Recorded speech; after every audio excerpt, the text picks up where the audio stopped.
Nabonye ngo uremeranga abamotari muri Kigali nicyo kintu nguzwiho. Aha, sawa nyine urazana kasike. Urumva mvuga ngo kuri Valentine kintu. Kasike urabona. Urajya kwishaka.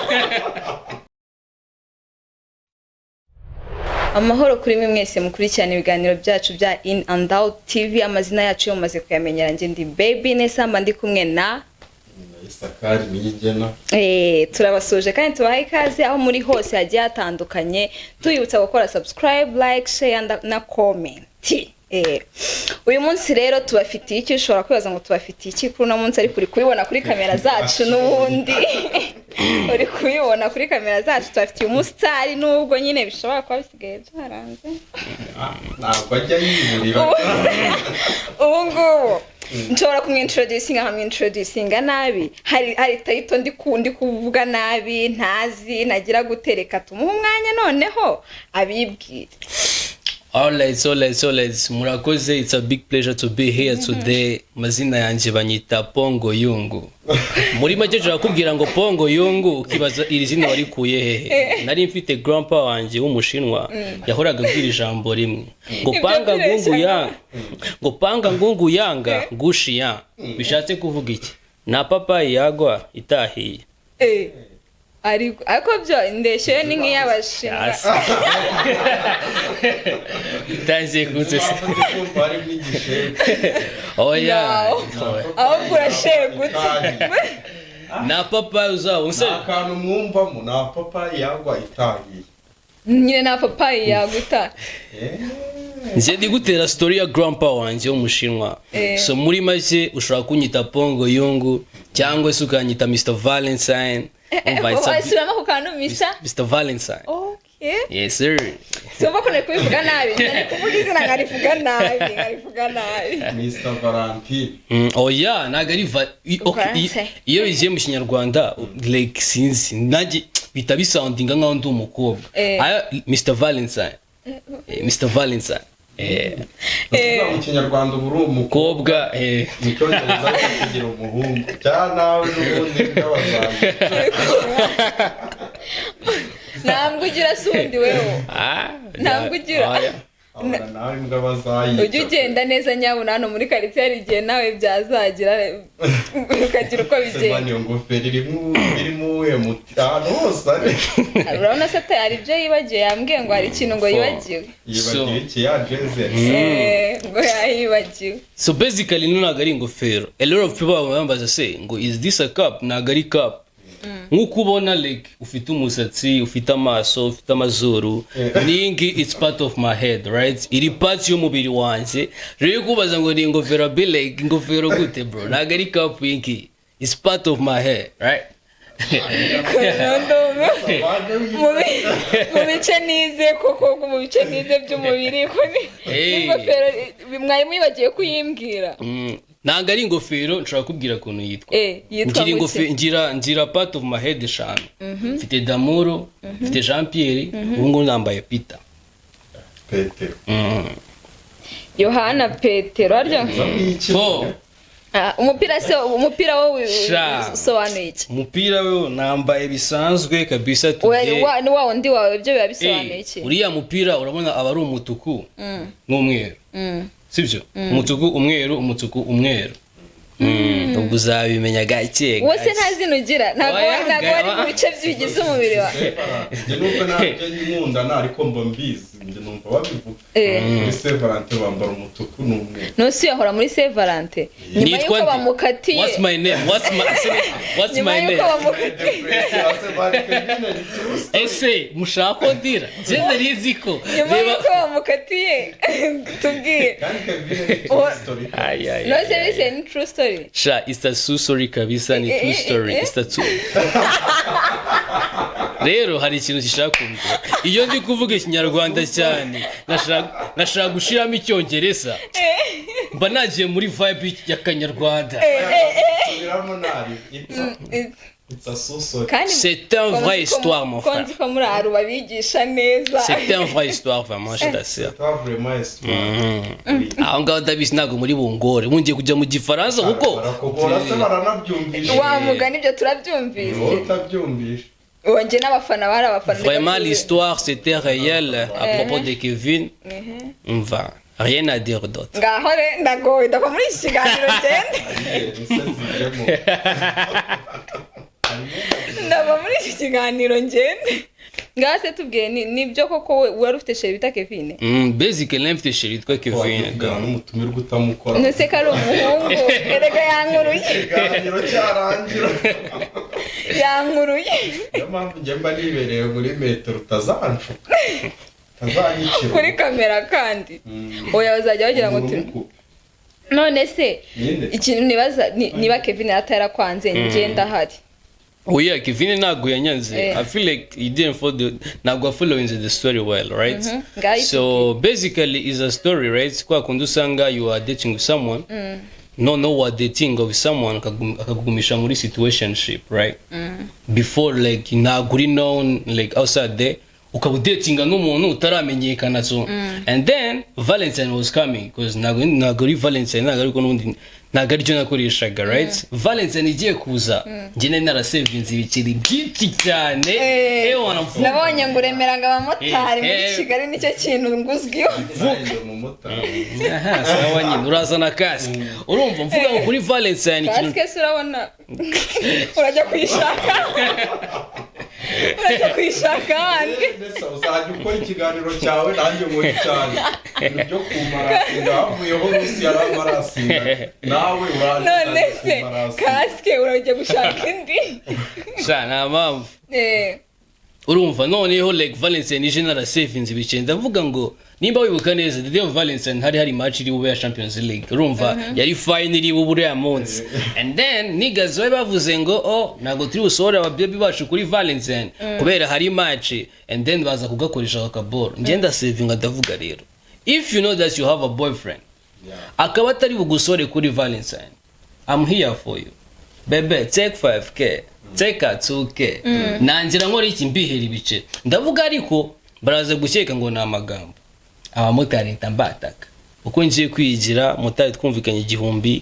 nkamuha 5 nkamuha 10 kugira bagende babibona, right?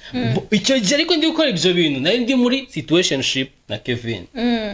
Situationship se cyangwa relationship? Situationship ntabwo akurikiranye oya ntabwo ariko nakurikiranye iryo jambo n'ubwa mbere ndyumvisha. Iryo jambo rero Anessa ari gufasha kuko ari abahungu benshi nzi ko ashira muri iyo situationship. Ahubwo Anessa yadusobanurira iyo situationship ni iki? Situationship bimeze ubuzima. Situationship rero hari igihe umuntu mushaka kwa mukundana ariko mutarabibwiranye. Aguheza muri izo ntuza muri iyo boy nyine araho uruzingo murakundana ariko nta kintu mwabwiranye tu. Ntabwo mvishe rugavuga ngo we ngo ntaga ajya abwira umukobwa ko amukunda ngo bahora muri Rwanda. Ari kigali mu Cyongereza.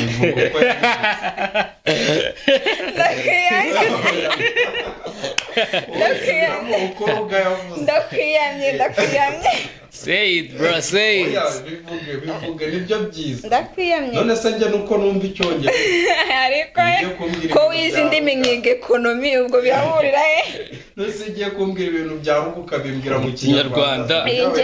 Aho wasanga bizi mu Kiniger. Ntakivuga. Ariko Urugo wenda avuga ni Kinigeria. Niyo nuzamani nka kwa kundi we na wa mukobwa mumeze. Ubu. Wow.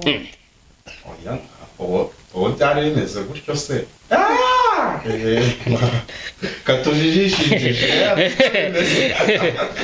N'uyu nawe rero ngira ngo yakomeje. None se ni kumwe nyine ubana n'umuntu azifu mudatingana ariko nta numwe avuga ndi ko mukunda. Basically nyine you have feeling. Ariko guhimubwira we ntagukatire ntakwemerere akagoza muri iyo ngiyo. Data ni cy'umukobwa gukorera ukabona niyo situationship yabiryoshye. Oh yeah bro. It's just there bro. It's just there. It's just there. Nabyo. Sinzi impamvu you're going too far. Oya wizi. Cyachaze kubidigetinga numve kuri kugenda kuri cyane. Urumva? Basically ndaho ngaho abonye ko nanjye like to get known, right? Aravuga ngo ntago bishoboka. Noneho ahitaza, right? At that time go no go list dates and everything. I was like how come nyuma y'ibintu byose byabaye today nibwo yabutse kumbwira ngo we date warangumishaga gutyo muri situationship. Are you coming kukunkunda cyangwa you coming for being famous, right? I was like nah bro, ntabwo nabyemera. None se wayo wamubwiraga ngo urumva uri kunsimbutse ese story tuyisimbuke cyangwa tugende one by one? Ariko sirajya he tugende one by one cyangwa dusimbuke siko babaye wewe undi umumotari ni gute uba mugejeje aho kuvuga uko kwaye kugikorana nje nawe ushaka kuneza abamotari abamotari mu kanya turabirukana mota yavuze ko abamotari abo bagenzi bari kumamagara. basically urumva aho ngaho noneho niho haciyemo noneho bitangiye kurya nanangiye gukora izo ball za Valentine mbere y'uko ibyera. And then baby I was like nah nimba nkunda by'ukuri ntango ari kurindira December bigiye kuba aribwo dukundana right. Hacamo 1 week njyewe cause I really loved her. I was like okay it's just a try ngiye gukora ndebe ko ari bumvugishe kuko nandi kumutegurira surprise kugira ngo ibintu bize kugira neza. No turanashwanye urabise washwanye n'umuntu no katizona ga surprise bita bimera gutya no bikahita biryo. Ubwo bigenda gute? Kimwe no ushobora kugenda ugasanga waribagiranye. No tavuga noneho ngiye kubigenza gute ikintu ngiye gukora ni kimwe. Nagiye muri town nigurira isaha $50. Nawe mugurira isaha yangahe $10,000. Ndavuga noneho tugiye gukora ibintu birenze. Ngiye nemera nigurira isaha ya 50,000 ngurira isaha $10,000. Ako karusi nzimburi kuko wamuguriye ya 50,000 wowe wiguririye $10,000. Je niguriye $50,000 we muguriye isaha ya $10,000. Ako karusi nzimburi kukumva yari yahingiye hagati ako karusi nzimburi kukumva uye ntago turi kukumva oya genda kumva ndanagashyigikiye ahubwo nari nateguye gift nje ndi kubyuba ko wateguye gift kuki utama yabwiye ya 50 wowe ugatwara iyo yica oya none se we umugabo we watambugana n'umugabo wawe bakabona isaha yambaye ni ya fake ubwo wavuga ngo nje nambaye inziza sugira ngo ari ikibazo simba ndi kumuhesha ishema ibyo bintu nabyumva gute uri kumwe nawe oya ntabwo twajya wowe wakwambara iyanga ya 50 cyangwa 10 wenda nanjye kubera ubugugu nigirira sinagura isaha ariko niguriye kamera wonge nahere niguriye $8,000 namugurire ya 2-3 merci kibarabaso tanamugora uri kumva. And then the thing was like okay I want to do a surprise for her muhamagare right niho bintu byose byatangiriye so nibwo nari codinze cause ndashaka kumukorera surprise tuvugana rero nibwo nagiye mfata phone recording a call nshaka kumusema bazamubwira ngo okay ndabizi byose byabaye ariko nje I really love you ndashaka ko tu genda like we be together right and then ndamuhamagara ngiye mu gihe ndi kugenda mvuga ibyo bintu byose ndi kumubwira ngenda I wanna be with you and everything nicyo cyagiye Kevin n'umwese ambwira ngo nje nawe birarangiye ni gute wifata ukagenda ukabwira ngo ushaka abandi bakobwa ngo bebe take 5k kiniki ubwo ngiye uranshaka cyangwa ushaka abandi bakobwa ngo either you choose me cyangwa you choose other girls birarangiye. Ibaze kuba warafite umukobwa man sibyo naritanze mvuga ngo uno mukobwa ngiye kumugurira muri no economy imeze gutya isaha $10,000 sibyo iyo tugeze mu bintu biri seriye isaha $10,000 sibyo nimugashake kumera gutya sibyo oya nimige muzanye no story nimige ntago yari menshi ase ntago yari menshi ni make bangubwiza ukuri nimige muzanye no sije nimige muzanye no sije nge nari nzi ko ibintu n'ubundi it's over right ariko ino sije yo nyigaruye man no muri njemba numva nazo ukuntu meze man nge nari mfashe mu baby muri yo situationship man nago wagiraga iwanjye ubure mayonnaise man apana zazindi $5,000 nari ifata gukwanjye nshoboye mayonnaise yandi $10,000 ikabihari man za bor ubona ngo tugiye kureba movie popcorn zihari man urumva ibintu byose bihari beba kifata after everything I done for her akambwira ngo ngo wapi man narifashe ndireba garso bombo man reba kuntu meze garso reba no pinyana narakoze ukifata ndibaza se ni gute wakwanga umuhungu meze nkanjye uzabona nde yakunda nge susa gutya ibaza umuhungu kugendaga kugurira didosi man asiko muri guseka mani twari turi mu bintu byo guseka tugeze mu by'akababuro mutanze none guseka nubwo turi guseka ariko turababaye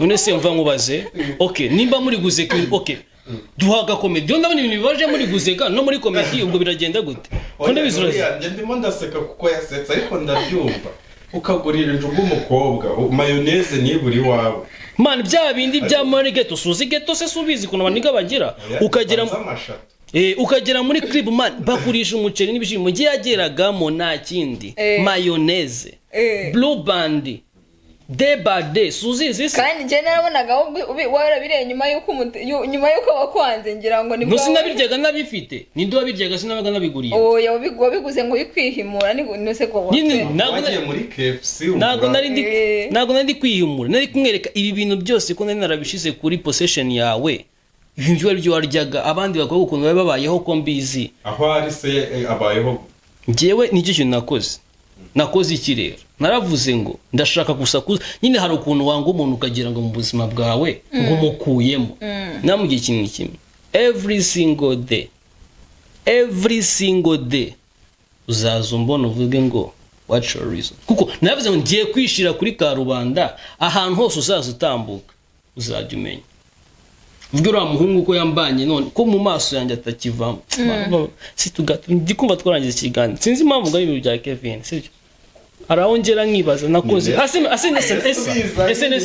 ubu koko urabona koko nose nibyarangiye buri kutubwira story gabana menya iyo mbigarutsemo ubusuzongera nose nawe ubwo nta muntu ufite nyuma biriya bintu urumva nakongera nose uzabugiye kuba padiri ubuse ngiye kuba padiri mudusubize ugiye kuba padiri cyaze okay ntago ngiye kuba padiri but I think right time niza I'll find the right person kuri pending list mumenye ko ndiho ubwo abandi mujye mumenya kwivugira mujye mumenya kwivugira ata Mr Valentine Mr Valentine Mr Valentine ntayirindi impano ugira atari iyo gusetsa abantu ndagusekeje oya atari iyo kwangwa ahubwo atari gukatirwa kuko twe twakumenye kubera ko niwe muniga wakatiwe koko turabimenya nyuma yo guterwa indobo arindi impano ufite si ndi impano mfite so atarira yo kubyina ubutubeshya ntabwo nzi kubyina ubona nazi kubyina abagira ko niwe muntu ubyinisha amaboko gusa yakora wenda nyurandusha oya ubundi urebye about impano ngiye I don't really know gusa wenda use like mfite ibintu nakwifuza gukora in the industry right but I don't ni ugusetsa ubwo nugusetsa nzagendera ndimo ntetsa abantu ngo nzakora impano yo gusetsa none se sinabonye ujye unyuzamo ukanaririmbara nkaririmba wabonye mu kigo yayoboye ariko yari kuri stage yaraje araririmba urumva okay aroroshye basically hari ukuntu nje ndirimba so urabona like generation tugezemo we really want to give a message to the youth right kandi they are really based on that mbashaka gutanga message nk'ubu nshaka kuba ndahangaha ubona gutya meze gutya namanura amaboko gutya ukabona nzamuye amazi ukibaza se n'amazi ngiye kuyakoresha iki nkahita mvuga ngo mama zingwe lekizonzo mama zingwe mama zingwe lekizonzo mama zingwe ariko urumva ko message ese yimbo igira bitero wapi nta gitero igira ni ukuvuga gusa nyine mama zingwe urumva ariko nasunike ya ndirimbo ya Kevin ariko bise kwamuvuyeho bise nyibu nagwize ngo Kevin we wari muri oya ya Kevin na bitero indirimbo zawe zigira na bitero kubera iki ufata gute imesaje mba gutanga iba yatambutse none se urarimba ngo mama zimwe rekizo naka washala wangashiramo washala mushara wabivuga iki ariko hari undi nawe numvishe nawe uririmba amajambo abiri mu ndirimbo ikarangira Marino se nabumvishe ira ndirimbo ye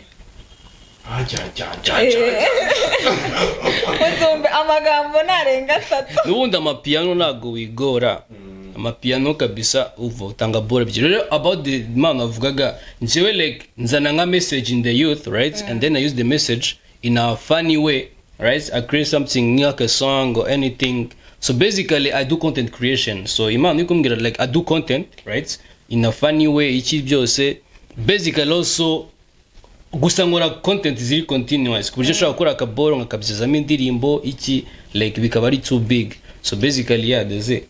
ubu ngubu ugeze kuyihe noneho? Ubu ngubu ndi kwipanga akazi. Ahubwo uno mwaka ngo uyu mwaka nutipanga akazi ugashaka mani urambona ncaho muri bima. Ubwo nawe wabona ari byo ngibyo ni sibyo babyaraye kandi indirimbo zose ziba ari amapiyano barareshya asiko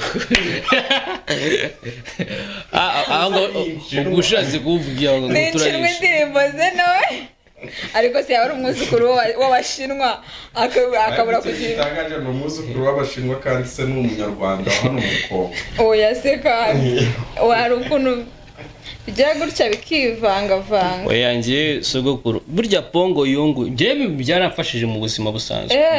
Pongo Yungu niwe muntu abazi njye naribajije se ipapaye ni gute wa mugani yava mu giti kikagwa hasi itahiye. Se kuri guseka utabishaka ntabwo ndi kugusetsa ndi buba oya ibyo bintu byanjagara nanjye byancanze biri kunjagaraza ipapaye yiva mu giti itahiye ni gute papa njye ako kantu sura kundi kukujagaraza nanjye bere ko grandpa apfa Pongo Yungu mbere ariko umuntu ashobora kuyitera igiti cyangwa ibuye ikagwa hasi. Okay ndi kubya na papa yava mu giti igwe itahiye. Hari voka se zijya mu giti ngo zigwe zonyo zitahiye. No siteye ibuye ni yago. Iyo concept ni indi yawe. No se woshaka kubiforcinga. Oya nta. Igende kuvuga concept yuko papa yahiye arahagera. Iyo ivana mu giti. Arya ni gute mu gishinwa babivuga. Ngo panga ngungu yanga gushiya. Ubwo igiti ni ikihe muri na papa yagwa itahiye na giti navuze. Cyane igiti navuze. Ariko ya na giti navuze. Na papa ipapayi ni iki? Ni iyi. Muri gishinwa mu gishinwa papa yitwa gute? Igishinwa ntago ari ururimi ugenda ukatamo ngo ijambo ngo gurya na gurya hoya. Pa. Panga ngungu yanga gushiya. Na papayi ntugashake kungu na papayi uzabona igwa itahiye. Irata nyibwira ubu ngo wabaye mustar si by'abantu benshi barakuzi. Ni iki muri societe wabonye byagufashijeho? So basically muri society I feel like for me cause it's all about relating, right? Ugasanga okay ushaka kuba famous urumva ariko utazi like how do I use opportunity mfite yo kuba namenyekana nayikoresha gute, right? So basically nje byamfashije to relating like ibyo nize nka trying kubirelatinga na audience mfite, right? So icyo ntaze kuvuga ni iki nimba mfite a business I wanna do basically I need people, right? And then kuba ufite abantu kuri social media ni ikintu kiza kigufasha kuba watangira ikintu cyawe ukabirelatinga kuki kuri social media if it's a business or everything ibintu byose turi gukora dukeneye abantu. So basically as simple as that nje nicyo bimfashaho ariko nkanakoresha imbuga mu buryo bwa educating but also in a funny way. Nta kintu bikubangamira hose. Nta kintu ntabwo bibangamira kandi sibizingi nta kintu naho byakubangamiye hose cyangwa wenda abantu bite cyangwa abantu bakaba bakubwira nk'ibintu bibi ukawumva wavuga ati sha none aha ndavuyemo. Yeah, basically nubundi byo bihura nabyo kumva at this point none ibibora none ndabiretse, right? Ariko nje mpamvu natabiretse ni way ibintu ugaragaza hanze niko abantu bagufata, right? Iyo ufite transition nzizo bakavuga this person ari gukora although abikora ashaka ku entertaining abantu ariko in a real life okay is a person nyine uri ku murongo nyine ufite bora ashaka gukora byamugeza ahantu. So nje byo wavuga ubu ngubu mentally ndi stable gukora kubatsamo so wabonye akanatangiye avuga ngo nubwo ngo mu minsi make ngo yakiki ngo yazimye kazi nibaze ni gute nazimye ndi kwipanga kazi ahubwo yakundaga Kevin akirangira ahitandika ahubwo Kevin muraziranye ntago yakuntumyeho. Oya Kevin ntago tuziranye. Ese ukora content ya Kevin n'abantu bagutegaga iminsi bavase byazakura n'icyo man burya iriya boro ya Kevin bro, that thing was crazy man. Iriya niyo boro ya mbere nakoze nkibaza se ese abantu barababaye kuri runo rugero, kuko kuri Snapchat nabonaga message y'umuntu ingana gutya bro.